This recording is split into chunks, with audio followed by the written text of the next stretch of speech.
Deer Creek fire is burning. Thanks for watching the area's #1 Sunday night news. Named Best Newscast by the Associated Press and Emmy winner for overall station excellence. Northwest News, Channel 8, where the news comes first.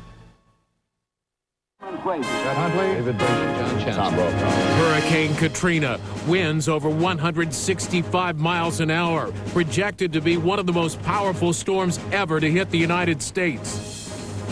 Impact: New Orleans under orders to evacuate as the Category 5 storm aims for the Gulf Coast, with fears oil prices could soar.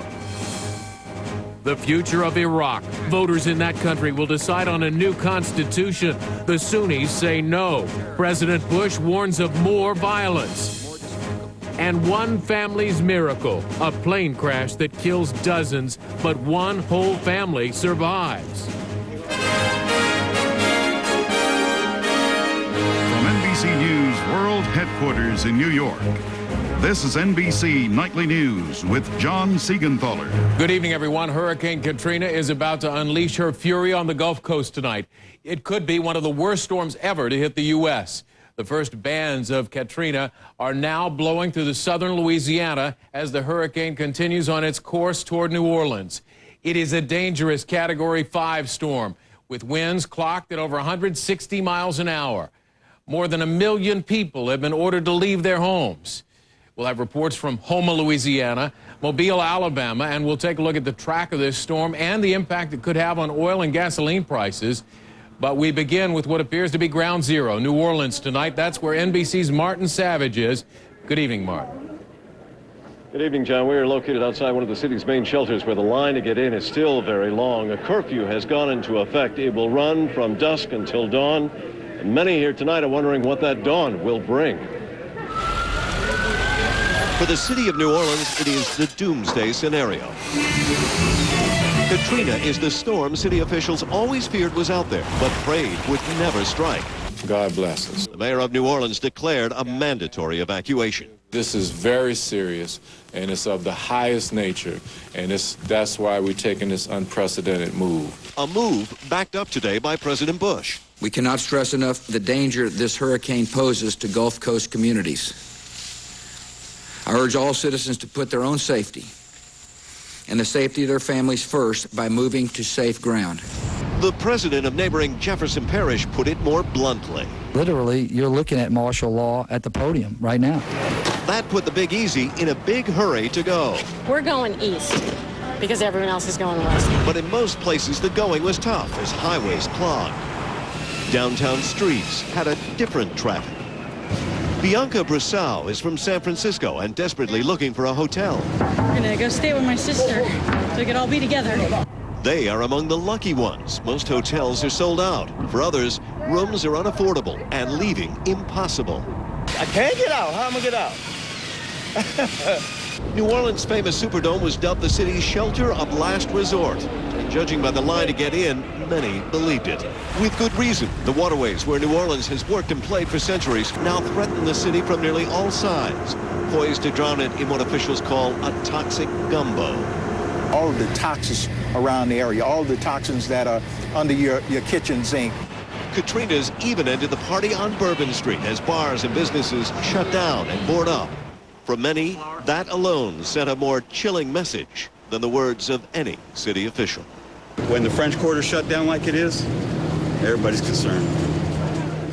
And you're looking at the fortunate people right now. They're at the head of the line to get in here at the Superdome. The Superdome's been open since almost noon. Here it is many hours later. The line at one point stretched all the way down the street. They've moved people at least undercover here. But there is still a long line that wraps almost all the way around the facility of people trying to get in. 30,000 inside already. John? NBC's Martin Savage in New Orleans. Martin, thank you. Just southwest of New Orleans is the town of Houma, where many residents have decided to ride out this hurricane. NBC's Don Teague is there for us tonight. Don? Good evening, John. As you can tell by those shrimp boats behind me, this town is dangerously close to the Gulf of Mexico. The boats are here looking for safe harbor, but tonight there are no guarantees. some 50 miles from the congestion and chaos of New Orleans. All right, look at R. Residents of the bayou town of Houma, Louisiana are quietly preparing for the worst. Those who could left this shrimping community by late morning. The nursing home was evacuated hours ago. We're trying to get these people out of harm's way and get them to a safe place. It's scary. But many here, like Donna Lowry, say they can't afford to leave. She'll ride out the storm on a shrimp boat crammed into Houma's tiny canal. Her 3-year-old daughter and her boyfriend, who works on the boat, by her side. I'm scared. I'm scared. I don't know what's going to happen. I know it's probably going to be bad. Come on. Just 2 blocks away, brothers Stan and Kent Jarbo will make their stand in a home that used to belong to their grandmother. Move it some more. It's old, but has withstood decades of storms. They're bringing family and friends here mainly because the county's hospital is across the street. If anything, gets really bad, I can go right here to the hospital. Hopefully it's not going to be that bad, but you never know. Well, they know all about the danger of hurricanes here. They have lived through plenty of them, but everyone I spoke with in this area today says they expect this storm to be the worst in their lifetimes. John? NBC's Don Teague. Don, thank you. What a difference a day makes in Mobile, Alabama, where many residents there were expecting to be spared Katrina's wrath. But tonight, there are serious concerns about flooding. NBC's Ron Mott is there tonight.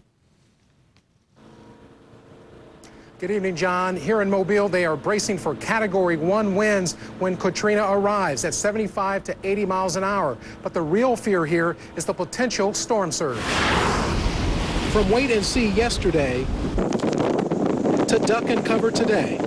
This is not a joke. This is for real.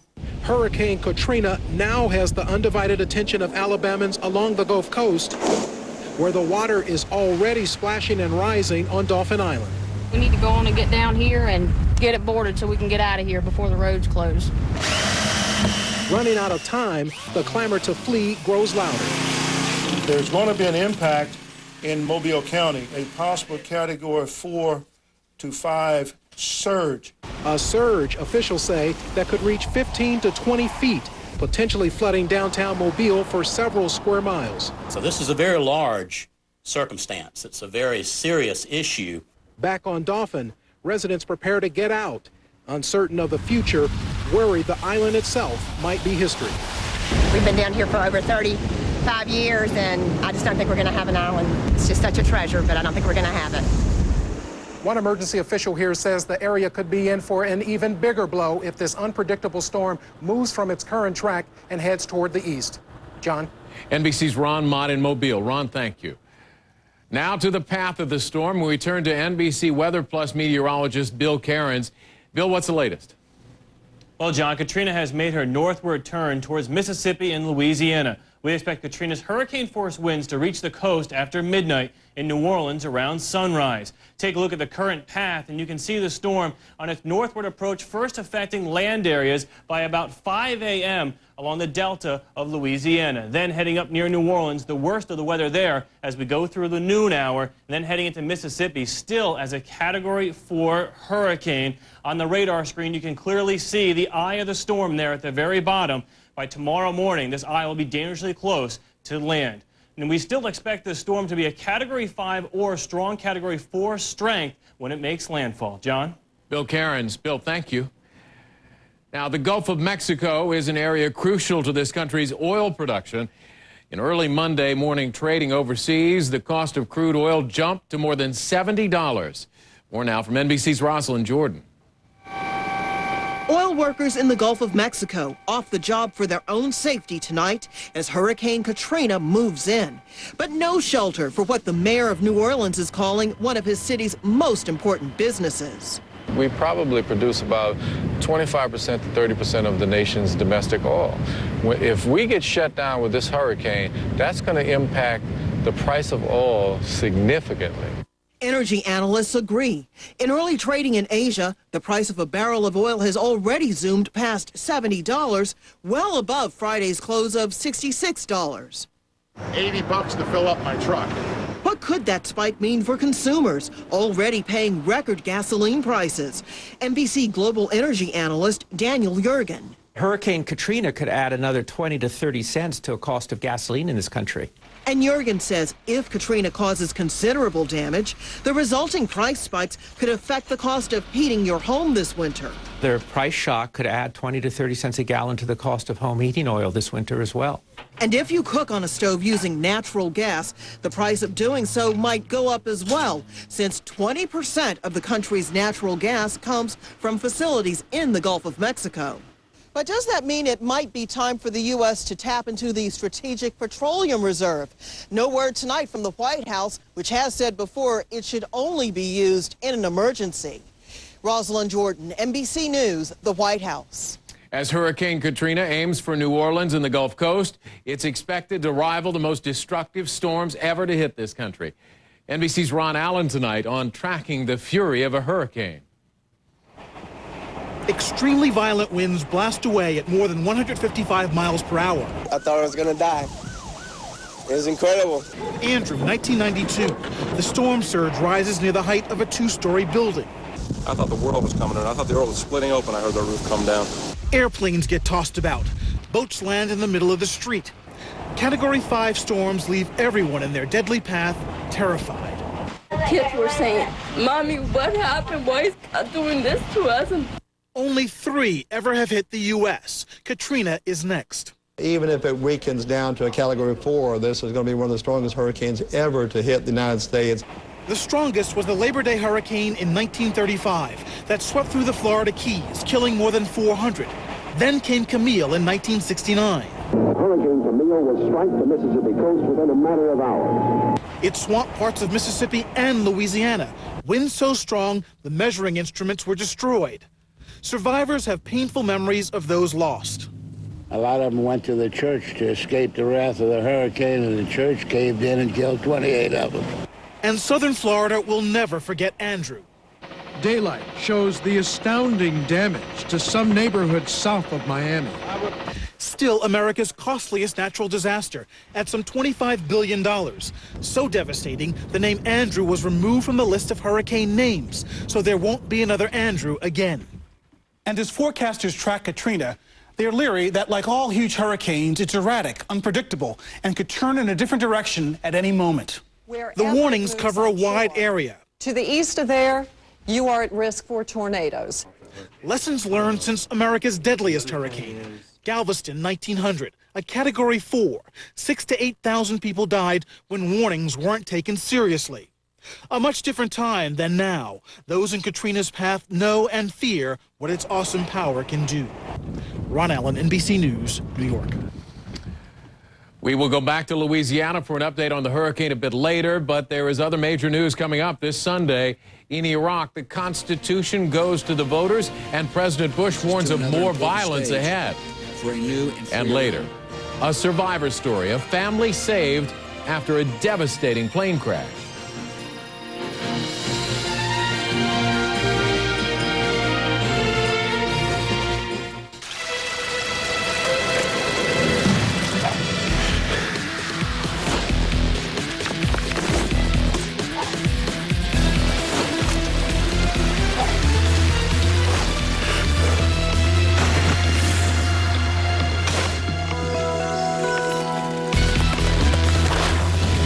Sometimes you just can't get away from high cholesterol. When diet and exercise aren't enough, adding Lipitor can lower your bad cholesterol from 39 to 60%. And if you have several common risk factors, Lipitor can reduce your chance of a heart attack by 36%. Lipitor is one of many cholesterol-lowering treatment options in addition to diet and exercise that you and your doctor can consider. Lipitor is not for everyone, including people with liver problems and women who are nursing, pregnant, or who may become pregnant. Simple blood tests are needed to check for liver problems. Tell your doctor about other medications you are taking or if you experience muscle pain or weakness, as these may be signs of a rare but serious side effect. Ask your doctor about Lipitor today. Heartburn's back. Deal me back in. You mean out. Tums EX can't keep acid from coming back. Choose the chews that work fast and last. New Malox Antacid Barrier. Fast relief plus a long-lasting protective barrier. New Malox Antacid Barrier. Night. It's when most of the world sleeps. A time to reset our clock so we can begin a new day. It's all part of the rhythm of life. But for many, this healthy cycle is disrupted because sleep doesn't always come easy. Fortunately, there's Ambien. Ambien is a prescription sleep aid that can help you get a full night's sleep. While natural sleep is best, Ambien helps you fall asleep fast, stay asleep longer, and wake rested and refreshed, not groggy the next morning. No wonder Ambien is the #1 prescribed sleep aid in America. Until you know how Ambien will affect you, you shouldn't drive or operate machinery. Side effects may include drowsiness, dizziness, and diarrhea. You shouldn't take it with alcohol. All people taking sleep medicines have some risk of becoming dependent on the medicine. Prescription sleep aids are most often taken for 7 to 10 days as needed. Your doctor will advise you about taking them longer. In most instances, memory problems can be avoided if you take Ambien only when you're able to get 7 to 8 hours sleep before you need to be active again. Talk to your doctor about Ambien and wake rested and ready to start your day. Ambien works like a dream.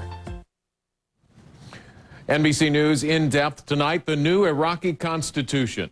Iraq's Shiite-led parliament today finished its work on that country's new government charter, but the draft was immediately rejected by minority Sunnis, a possible setback for the Bush administration's strategy in Iraq.